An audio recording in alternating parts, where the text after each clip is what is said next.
Hello, my name is Brian William Hall, and I just happen to be the producer of a conference on conspiracies.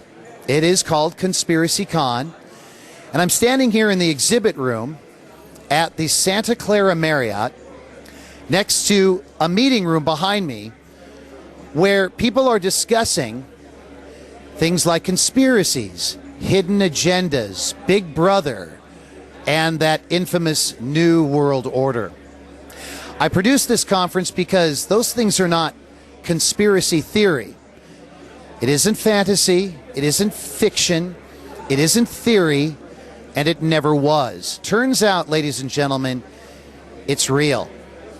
It's all too real. And this is our 10th annual event.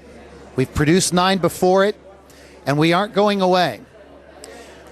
We've discussed things, as mentioned, like the New World Order, but everything that falls under that umbrella agenda for the planet, like mind control, secret societies, 9/11, Oklahoma City,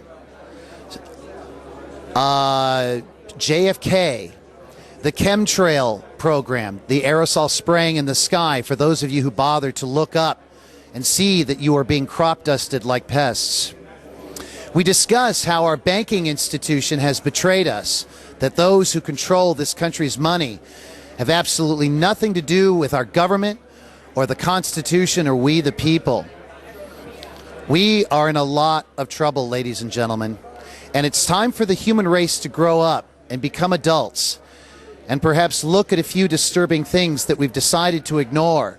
We've kept our heads buried in the sand much too long. Let me submit something to you, the viewers out there.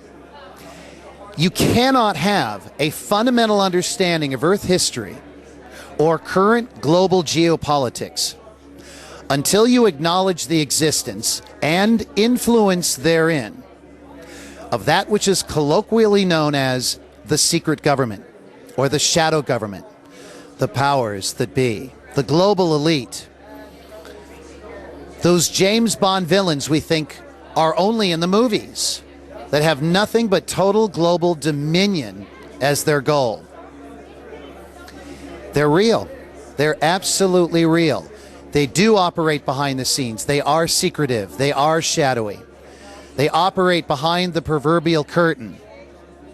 That's exactly what the Wizard of Oz was telling you. It's one of many messages in that very esoteric film. We're talking about the wizard that operates behind the curtain. Why does he have to operate behind the curtain? Perhaps if we found out, we might not like what he's up to. You know, it's said that an informed public is a dangerous thing. Well, dangerous for whom? Perhaps those who would benefit the most from keeping us in ignorance, keeping us asleep, keeping us in utter amnesia, totally unaware of what the big picture is, of the fact that we do live on a pyramid planet. I submit to you once again, ladies and gentlemen, the conspiratorial view of history is far closer to the truth than any other version of history. And what backs that up? History, that's what. History has proven that the so-called conspiracy theorists have actually asked harder questions, tougher questions. They've dug deeper. They have gone further down the rabbit hole than most dare to go. And they have discovered some astonishing things. And so can you. But you don't have to go digging around deep, dark dungeons anymore to discover that there's something very wrong with planet Earth. Look at what is happening all around us. We are still at war, an illegal one in the Middle East, by the way, based on an inside job.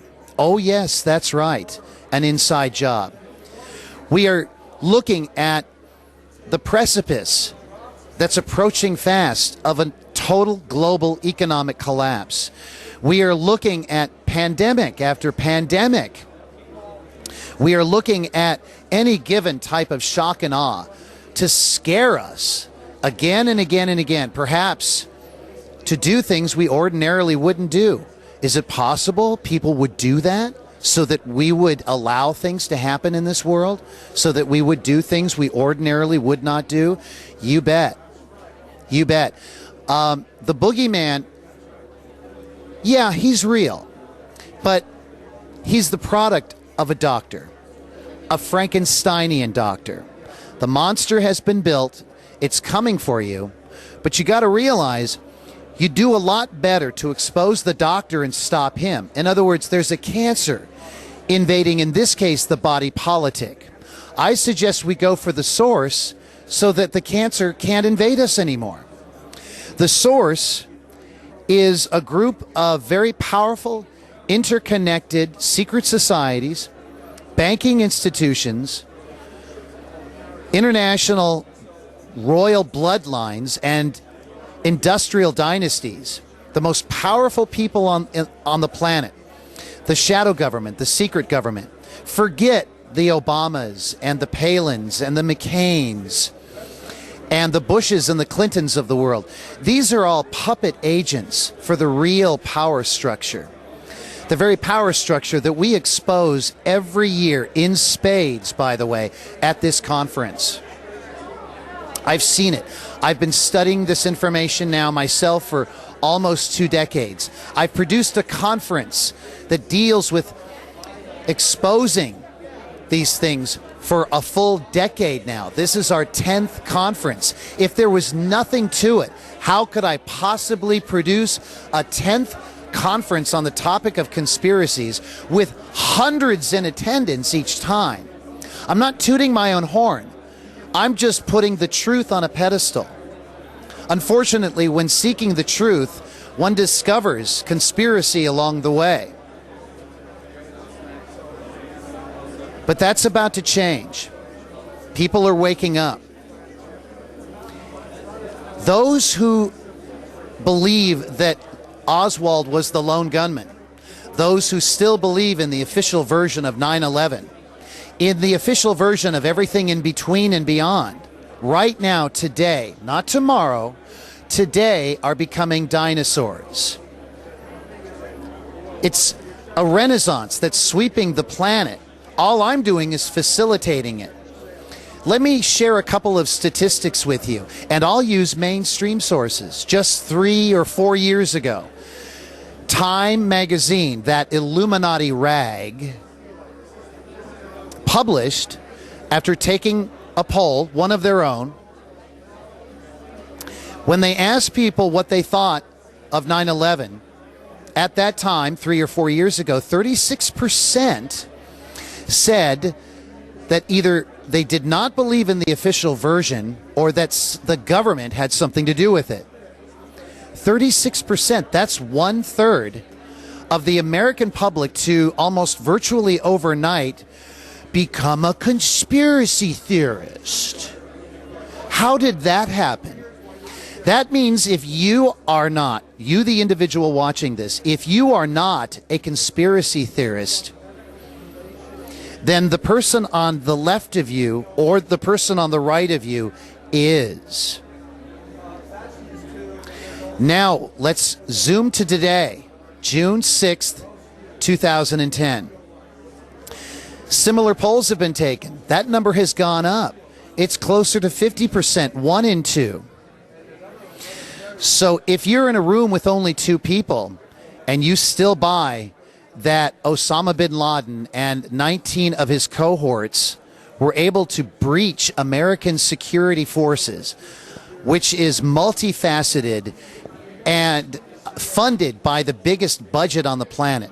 If you think a man with his laptop and 19 of his associates who couldn't fly worth a damn managed to breach our airspace, fly planes into a couple of buildings, and collapse those buildings, buildings that were built to withstand such impact, buildings that collapsed when buildings of that type have never collapsed before or since with such trauma.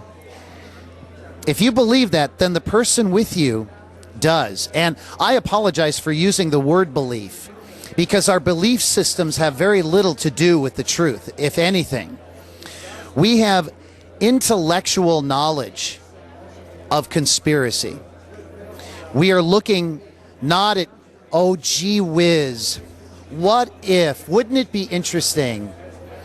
oh, this is a hobby. I'm a conspiracy buff. This is fun. It's great to know that my leaders, the people I put my trust, the people I have given a tremendous amount of power, are betraying me.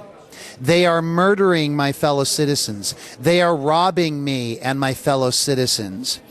The level of corruption is mountainous.